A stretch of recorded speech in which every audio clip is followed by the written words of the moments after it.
જેમાં 6 કલાકમાં 35 જિલ્લામાં વરસાદ છે। સૌથી વધુ ભાવનગરના મહુવામાં 2.36 ઇંચ વરસાદ, ભરૂચના હાંસોટમાં 2.32 ઇંચ વરસાદ, નેત્રંગમાં 1.73 ઇંચ, ભરૂચ શહેરમાં 1.69 ઇંચ વરસાદ, જ્યારે સુરતમાં 1.65 ઇંચ વરસાદ ખાબક્યો છે। 7 જિલ્લામાં 1 ઇંચથી વધુ વરસાદ નોંધાઈ ચૂક્યો છે। પ્રી મોન્સૂન એક્ટિવિટી આને માનવામાં આવી રહી છે। પ્રી મોન્સૂન એક્ટિવિટી હેઠળ અનેક વિસ્તારોમાં વરસાદ જોવા મળી રહ્યો છે।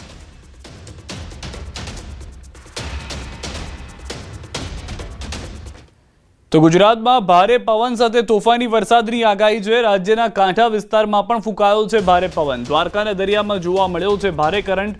ભડકેશ્વર મહાદેવ મંદિર, સંગમ ઘાટ, લાઇટ હાઉસ, ગોમતી ઘાટ પર 15 થી 20 ફૂટ ઊંચા મોજા ઉછળ્યા છે। દરિયા કિનારે મોજા ઉછળતાની સાથે સહેલાણીઓનો જમાવડો થયો છે। દરિયા કિનારાને જોવા માટે અરબી સમુદ્ર પાસે આવેલા સંગમ ઘાટ, લાઇટ હાઉસ, ગોમતી ઘાટ પર દરિયા કિનારે ત્રીજા દિવસે પણ ઊંચા મોજા ઉછળી રહ્યા છે। તો જે રીતના દ્વારકાના દ્રશ્યો છે, દરિયો ગાંડો તૂર હોય તે પ્રમાણેની પરિસ્થિતિ છે। અને હવામાન વિભાગ તરફથી પણ કહેવામાં આવ્યું છે કે એક સાથે 3 સિસ્ટમ એક્ટિવ થઈ હોવાને કારણે દરિયાકાંઠાના જે વિસ્તારો છે ત્યાં આગળ તોફાની વરસાદ જોવા મળી શકે છે, જેને અંતર્ગત જ ઓરેન્જ એલર્ટ પણ આપવામાં આવ્યું છે। દ્વારકામાં એ રીતની પરિસ્થિતિના દરિયાના દ્રશ્યોથી સ્પષ્ટ થઈ રહી છે। જે રીતનો કરંટ જોવા મળી રહ્યો છે, જે સેફટી વોલ છે તેની ઉપર પાણી આવી રહ્યા છે।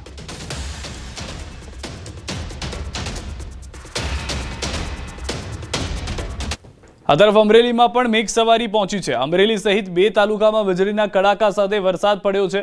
રાજુલા તાલુકાના ડુંગર, માંડળ, ડોળિયા સહિતના વિસ્તારોમાં ભારે પવન સાથે વરસાદ પડ્યો। જાફરાબાદ તાલુકાના વઢેરા, મિતિયાળા સહિતના ગ્રામ્ય વિસ્તારમાં વરસાદથી રોડ પર પાણી વહેતા થયા। આ દ્રશ્યો રાજુલાના છે। અહીં પણ કડાકા ભડાકા સાથે વરસાદ તૂટી પડ્યો। રાજુલા જ નહીં પરંતુ ડુંગર, માંડળ, ડોળિયા, બાલાપર સહિતના ગ્રામ્ય વિસ્તારોમાં ભારે પવન સાથે વરસાદ જોવા મળી રહ્યો છે। રાજુલાના કોસ્ટલ બેલ્ટ વિસ્તારમાં વરસાદથી વાતાવરણમાં ઠંડક પ્રસરી। ભાવનગરમાં ભારે પવન સાથે વરસાદ તૂટી પડ્યો। અલંગ, ત્રાપજ, તણસા સહિતના ગ્રામ્ય પંથકોમાં વરસાદ પડ્યો।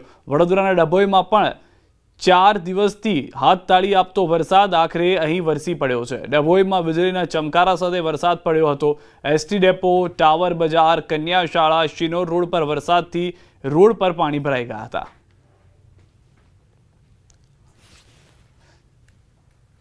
તો દક્ષિણ ગુજરાતના અનેક વિસ્તારોમાં પણ વરસાદ ખાબક્યો છે। મોડી રાતથી વરસાદે અડીંગો જમાવતા ભાવનગરથી લઈને અમરેલી, સુરતથી લઈને વલસાડ સુધી વરસાદે ધબધબાટી બોલાવી। વલસાડની સાથે રાજ્યના પડોશમાં આવેલા સંઘ પ્રદેશ દમણના વાતાવરણમાં પણ અચાનક પલટો આવી ગયો। મોડી રાત્રે દમણમાં વાવાઝોડા જેવો માહોલ સર્જાયો હતો। તોફાની પવન સાથે ધોધમાર વરસાદ તૂટી પડ્યો। વરસાદને કારણે રસ્તાઓ પાણી થઈ ગયા। નવસારીમાં પણ વરસાદ આવી પહોંચ્યો હતો। ભારે પવન સાથે વરસાદ પડ્યો હતો। રાતથી જ નવસારી, ગણદેવી, ચીખલી સહિતના વિસ્તારમાં ભારે પવન સાથે વરસાદ પડ્યો હતો। ભારે વરસાદને કારણે બિલીમોરા શહેરના મુખ્ય માર્ગો પર પાણી ભરાયા। શહેરના મુખ્ય માર્ગ પર 1 થી 1.5 ફૂટ પાણી ભરાતા બિલીમોરા પાલિકાની પ્રી મોન્સૂન કામગીરીની પોલ ખુલી। આ તરફ ડાંગ જિલ્લામાં પણ વરસાદ આવી પહોંચતા સાપુતારા ખીલી ઉઠ્યું। મોડી રાત્રે ગાજવીજ સાથે ધોધમાર વરસાદ પડ્યો। ગુજરાત, મહારાષ્ટ્ર હદ વિસ્તારના ગામોમાં વરસાદ પડ્યો। વેકેશનની મજા માણવા આવેલા પ્રવાસીઓને મોજ પડી ગઈ। સાપુતારાનો નજારો આહલાદક બન્યો। ગિરિકંદરામાં ધુમ્મસની ચાદર પથરાતા નયનરમ્ય નજારા જોવા મળ્યા। સાપુતારા પરિસરમાં ગાઢ ધુમ્મસને પગલે પ્રવાસીઓનો આનંદ બેવડાઈ ગયો। વાહન ચાલકોને હેડલાઇટ ચાલુ કરી વાહન હંકારવાની નોબત આવી। ગાઢ ધુમ્મસને પગલે શીતલહેર ફેલાતા પ્રવાસીઓને મિની કાશ્મીરનો અહેસાસ થયો।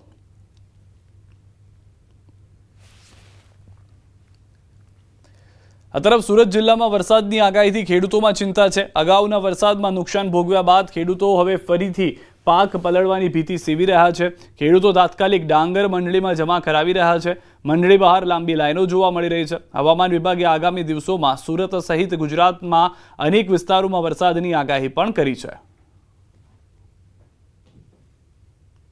અમે માલમાં જે ઉપરની 5-10 ગુણો જે પલળી જાય છે તે પલળેલી ગુણો એમને કહ્યું છે। ખેડૂતો સાથે અમારે વાટાઘાટ કરી છે અને એમની સાથે વાત કરી કે ભાઈ તમે જે આ પલળેલી ગુણ છે તે પાછી લઈ જાઓ અને બાકીનો સૂકો માલ જે છે તે અહીંયા આપણે લઈ લઈએ છીએ। દરરોજના જે અમારી 15-1 હજાર ગુણની આવક હોય તેના બદલે અત્યારે 7-8 હજાર ગુણની આવક છે। એટલે અત્યારે તો અમને નુકસાન જ છે। અમે જે ધારી છે 2-2.5 લાખ ગુણ આવવાની, તેમાં કદાચ અમને એવું લાગે છે કે ઓછી ગુણો આવશે। હવામાન વિભાગની આગાહી વચ્ચે ફરી એક વખત શરૂ થયેલા વરસાદોએ ખેડૂતની મુસીબત વધારી છે। કારણ કે અઠવાડિયા પહેલાં પડેલા વરસાદને લઈ દક્ષિણ ગુજરાતનો સૌથી મહત્ત્વનો પાક ડાંગર ખેતરોમાં તૈયાર હતો, કાઢવાનો બાકી હતો।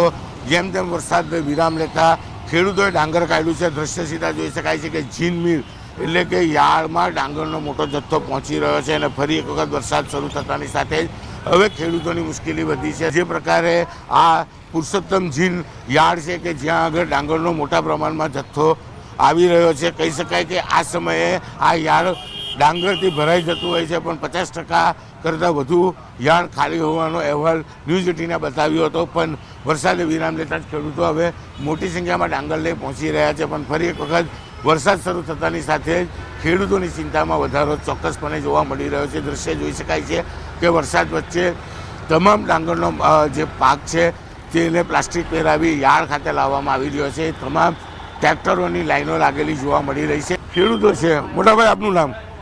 મારું નામ સંજયભાઈ બલદાણિયા છે. હવે શું કહેશો? હવે આજે અમે જીનમાં ડાંગર નાખવા આવ્યા છે, પણ વરસાદના લીધે આ લોકો ડાંગર લેવાની ના કહે છે. તો અત્યારે ખેતરમાં બી ભાત અમારું પડેલું છે, તો અમે ગુજરાત સરકારને વિનંતી કરીએ કે અમને જલ્દીથી જલ્દી આ પાકની નુકસાનીનું વળતર મળે એવી અમે અપેક્ષા રાખીએ છીએ. હા, ડાંગર લઈને આવ્યા છે તો આ લોકો હવે જેટલી વ્યવસ્થા કરે અને ખેડૂતોને જેમ અનુકૂળ પડે તો એનો માલ હસવાઈ જાય.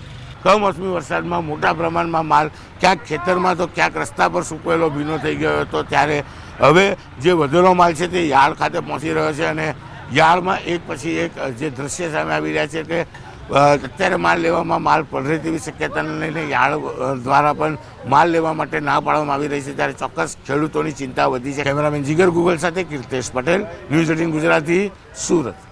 સુરત જિલ્લામાં વરસાદે વિનાશ વેર્યો છે. ભારે પવન સાથે વરસાદથી ખેડૂતો પાયમાલ થયા છે. પવન અને વરસાદમાં જગતનો તાત રસ્તા પર ડાંગર સાચવતો નજરે પડ્યો. કીમ ઓલપાડ સ્ટ્રીટ હાઈવે પર ખેડૂતો ડાંગર સૂકવવા મજબૂર બન્યા છે. અગાઉ થયેલ માવઠા બાદ મુશ્કેલીથી ડાંગર સુકાયું, ત્યાં ફરી વરસાદ વરસતા ખેડૂતોને મોઢે આવેલો કોળિયો છીનવાયો. ત્યારે જગતના તાતે સરકાર પાસે મદદની ગુહાર લગાવી છે. મિલો ડાંગર લેવાનું બંધ કરી દીધું છે અને સહકારી સંસ્થાઓ જેવી કે એપીએમસી ને એ બધા પણ અત્યારે ડાંગર લેતા નથી. આવા સમયે ખેડૂતે ક્યાં જવું? નાનો ખેડૂત હોય કે મોટો ખેડૂત હોય, દરેકે જે પૈસા નાખ્યા છે એ પણ અત્યારે એનું વળતર મળી રહે એવી પરિસ્થિતિ નથી. આવા સમયે જો સરકાર ખેડૂતની વારે નહીં આવશે તો કોણ આવશે?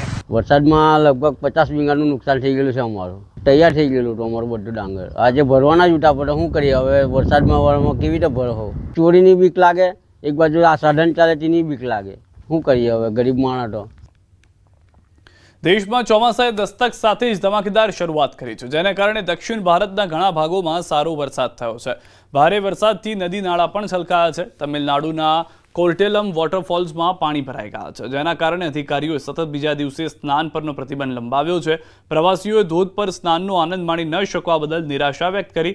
મણિમથુર ધોધમાં પાણીનો પ્રવાહ પણ નોંધપાત્ર રીતે વધ્યો છે, જેના કારણે જંગલને ભારે નુકસાન થયું છે.